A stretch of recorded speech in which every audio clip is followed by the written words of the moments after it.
Arctic winds, nameless, morphine abominations, death around every corner, and no one you can trust.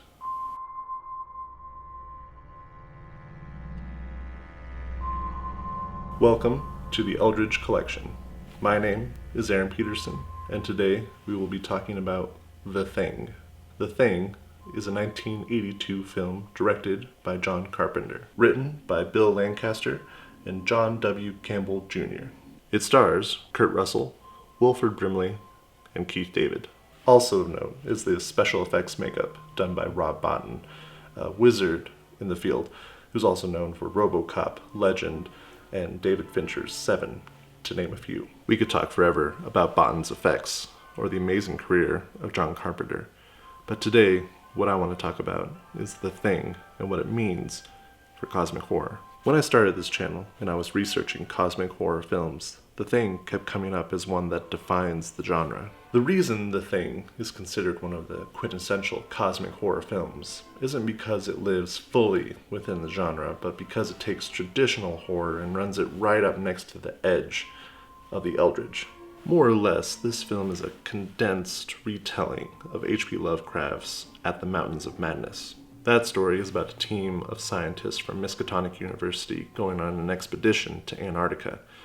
Originally, they're just looking for, fossils and geological information about the continent, but they happen upon elder beings and Shoggoths and suffer greatly for it. The Thing has the same setting of Antarctica.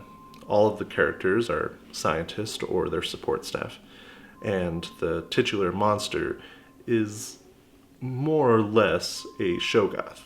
The Shoggoths are constantly changing, and the Thing has the ability to change into anything. It's that transitional period from one creature to another where the Thing comes off the most Lovecraftian. However, there are key differences between the two stories. For one, the thrill of discovery is more or less absent from this film, save for one scene with the character Bennings, played by Peter Maloney. He makes a comment about how they're all going to be rich and how they don't want to burn the body because that would be throwing away this discovery. At the end of that scene, he gets taken over by the Thing and dies. Cosmic horror works best when the thrill of discovery is matched by the horror that then follows. The cost of knowledge is the theme that cosmic horror explores, and that idea is basically condensed into a single scene in this film. Carpenter skillfully brings many traditional horror film elements into this film as well. For example, the jump scare, best illustrated by the defibrillator jaw chest scene. There's also a focus on action with flamethrowers and helicopter chase scenes and the monster being defeated by blowing it up. But most notably is the tone change that Carpenter brings to the story. The Thing is a story about horror, bloody, visceral horror, and the will to survive.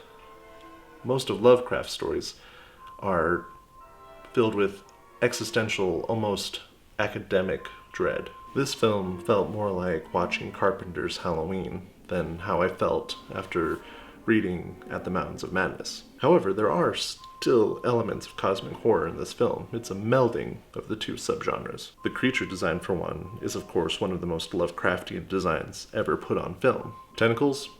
Check. Unable to fully describe the creature? Check. Unclear motivations of what the creature entity wants, but still leading to grisly, horrific deaths? Check. Also, that thrill of discovery that I was talking about earlier is pointed to in the photos and videos recovered from the Norwegian camp. It's almost as if what happened at their camp was a fully committed cosmic horror story, and what happened at the American camp was the aftermath. The reason The Thing is considered one of the best cosmic horror films isn't because it lives fully within that genre, but because it offers a glimpse into the madness and dread that genre explores, all while delivering a traditional horror film from one of the masters of that craft. This film is a gateway drug into madness and dread. Thank you for watching, and I'll see you next week.